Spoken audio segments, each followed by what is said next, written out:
going to happen, mate. We're going to do it. And when we do it, it's going to be vicious, mate. I ain't a man dregsing with the weights. I ain't a man taking the last ounces of my soul on the scales. I've done that before. I ain't doing it no more. You can say what you want. Oh, Bellew's not in shape. Bellew looks fleshy at the weight. Bellew's just iced a man who's never been done before. Bellew just feels in absolutely fantastic shape. Bellew doesn't lose 2.5 stone no more each time for the camp. Bellew goes to the gym now 15 stone and just cuts 10 pound nice and easy. I fought Nathan Cleverly in my 16th fight, 15 fight novice. I'd fought, the best person I fought was Oval Mackenzie at British title level. I am now, is that 25, is that 26 fights? I've fought some of the best, I've fought the best fighter in the world in my weight class, one of the biggest pound for pound punchers in the world. I've beat guys like Isaac Chilemba, world ranked guys. Let's see who beats Isaac Chilemba. I've beat renowned punchers, Ederson Miranda. I'm not saying he was the best Ederson Miranda, I'm just saying I've beat these guys. Who's he beat? Okay, everyone's saying, well, Tony, he did beat you. He beat a guy who basically got a fight because he opened his mouth at a press conference and he sells a shitload of tickets to the Echo Arena. That's why I got that fight. Everybody thought he was going to smash me. Everyone involved with that fight thought he was going to smash me. But when he went to within an inch of losing, and it's a decision that could have went either way, he doesn't want to come near me after it. That's why he couldn't answer the question then when I said it in front of him. Just answer me this: why wouldn't you take the rematch immediately? Do you know what he said? I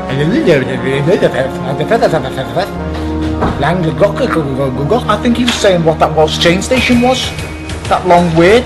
I couldn't understand what he was saying. I just answered the simple question: why wouldn't you fight me the minute after the rematch happened? He wouldn't fight me because he believed he was going to knock me out, and he just believed he was going to beat me up. And that's all I've got to say about that. Well, let's do it right now. We can do it right now, you fucking rat. Anyway, Bellew of the Weeks, quite a few of these flying in. Going to have to call some of them, call the casuals, as they say. I'll throw a few in as well, why not? Declan Graffin, good start to the week. He's nominated Melanie Brown, who apparently is Mel B, formerly of the Spice Girls. She's a big Demetrius Boo Boo Andrade fan. Who isn't? Can't make the Andrade title fight on June the 29th in Providence, Rhode Island, says Miss Brown. But looking forward to seeing him kick ass. She then made a very profound statement. When a man fights man professionally, because that's their craft and their career, I have much respect. There is big difference. So we should have put that into a meme, Rob, that really rolls off the tongue, doesn't it? Mel B respecting the man-on-man action the same way she respected the girl-on-girl action between her and Jerry Halliwell that I only just found out about. Where was that in my teenage years when I needed it?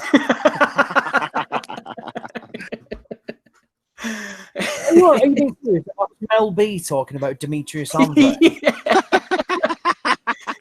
Do you think Demetrius is going to come into the ring wearing the old Union Jack frock or something? Yeah. How the hell, of all the fighters to pick, she knows about Demetrius Andrade? What a random. She's like, boo boo, you mince teasing busted you.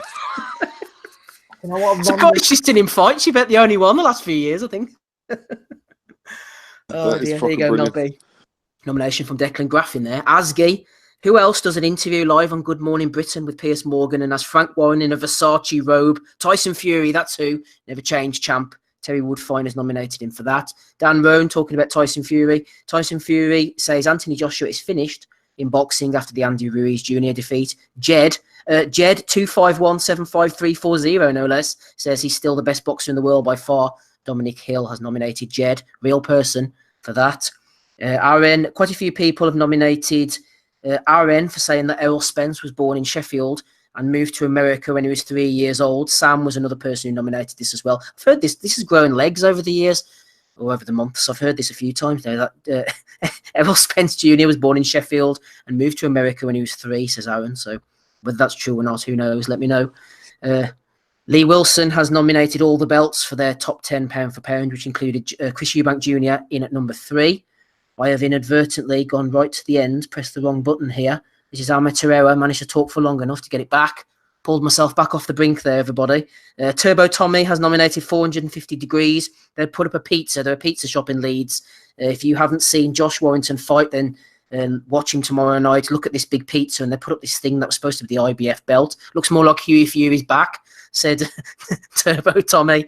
Quite right. Amir Khan has been nominated as well. by Sam. Bellew of the week for Amir, hanging around with hashtag Rod Stewart. Amir hanging around with Rod Stewart, as he calls him. He's a bit of a car crash, isn't he, Amir? But hashtag Rod Stewart, Rob. I wonder has fucking Stuart got him giving him boxing lessons the same way he had Dean Holdsworth out in his back garden giving him fucking football lessons when he was about 65. What the fuck?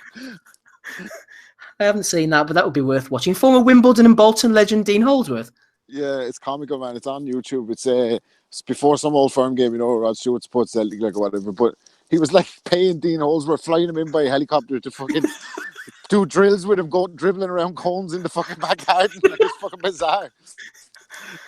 That does sound bizarre. They kind of had no idea about that, everybody. Robert Bird has been nominated as well by Ollie's Boxing Handle. Obviously, that's self-explanatory. Chris Eubank Jr. has been nominated by Box Royalty. Eubank was explaining why he wears a sheriff badge. I have been what is it? Something as a reserve deputy marshal. He's been installed, says Eubank, to inspire young men to be chivalrous, polite, honest, and kind, especially to women. Qualities expected of an ideal knight are courage, honour, courteousness, justice, and readiness to help the meek. So blessed be the meek, says Chris Eubank Senior. He's helping them. White versus Rivas. John Falcon has been nominated for saying it looks like a great scrap. He's getting ready to buy it. Todd Swain has been nominated by Richard Lodder. Brian has been on board as well with Mark Braithwaite, who has said, how long will it be before people realise that the body snatcher Dillian White is the most feared heavyweight on the planet? Hashtag Clubber Lang. Hashtag pain. Pretty painful nomination from Brian there. TKW said Galahad is making it difficult. This was midway through the Josh Warrington fight. I've got Warrington 6-1 ahead. Dave Knight, early Bellew of the Week nomination for that one. Grosvenor Sport, Anthony Joshua is still boxing's main man. AJ may have lost his unbeaten tag, but Tyson Fury and Deontay Wilder can't lay a glove on his fan base. And then they put this little graphic up where it shows how many people viewed them and how many social media followers they have and whatnot. Anyway, Liam nominated that one. Shane Finnegan has nominated Bellew of the Week for the referee telling Tabiti to stay down during the 10 count as Tabiti lay on his back, eyes closed and unconscious. Yes, I don't think he was getting up anytime soon. That's all the ones that I've got for the time being. Anyone else want to throw any in while I have a look up down the Twitter timeline, see if there's been any nominations? Andy, any from you this week? I've got one in for Tommy, actually. He got blocked off Clarissa Shields last week. It was fucking brilliant. It was classic Tommy in that he just she basically tweeted out saying is, why am I up so early? Tommy's back straight in there, eh? Itchy boys. I found that just appeals to my sense of humour, really, eh? That's been a quiet week for me, actually, because obviously I've been busy with the new Bab and stuff like that, but so I think what else has been kicking about apart from that one? Well, Amir Khan's wife. Oh, yeah. Jesus, suffering. Yeah, she wants to get paid a wage for the hard work she does in the house, in Amir's house. So obviously Amir want to get the checkbook out there before she bounces.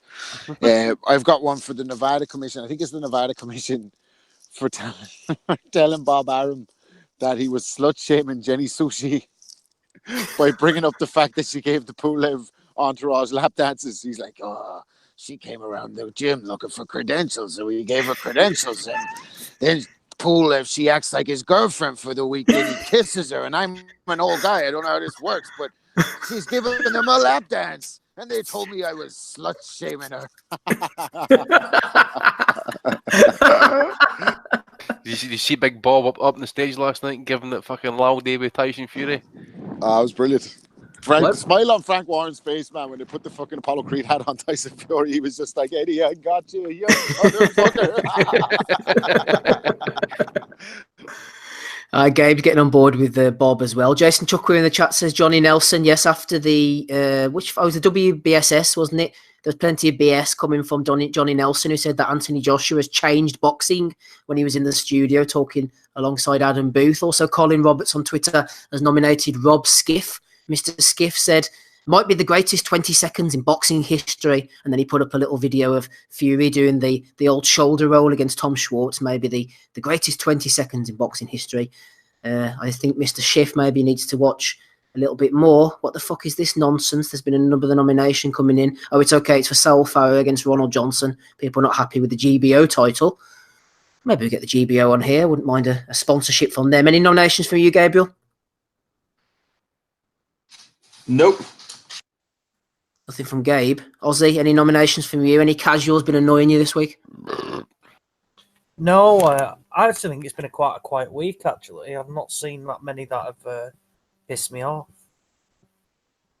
Okay, so let's go through them, shall we, everybody, and go on to who we're going to pick. Andy, I think the Bob Father. He's loving life at 84, I have a late edition as well, Steve. 85. Come to me. Oh, no problem. I'm going for Bob. Andy, I think he deserves a Bellew of the Week nomination for his frolicking during the week. Who are you going for? Yeah, he's been rolling back time and that. He's been doing the Q&As and stuff and talking about smoking weed and doing the prosies with Ali back in the day. And I mean, that guy, he needs to seriously bring out an autobiography, and it'll be an absolute cry. I know people hate him and stuff like that, but he has got some stuff. He should have a book ready to go the day he dies, so he can't get fucking sued, because he should just spill a lot, like doing like tag teams with Ali and stuff like that in fucking Manila and all that type of thing. It'd be amazing, man. He would give no fucks about boundaries and stuff.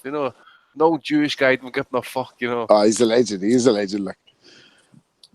Turbo Tommy in the chat says, I'm going to say Frank Warren. He said that he thought Chisora won both fights that he had with Dillian White. It was in an IFL interview yesterday. To be fair, Tommy, I'm with Frank on the second one. I thought that Chisora definitely won that one.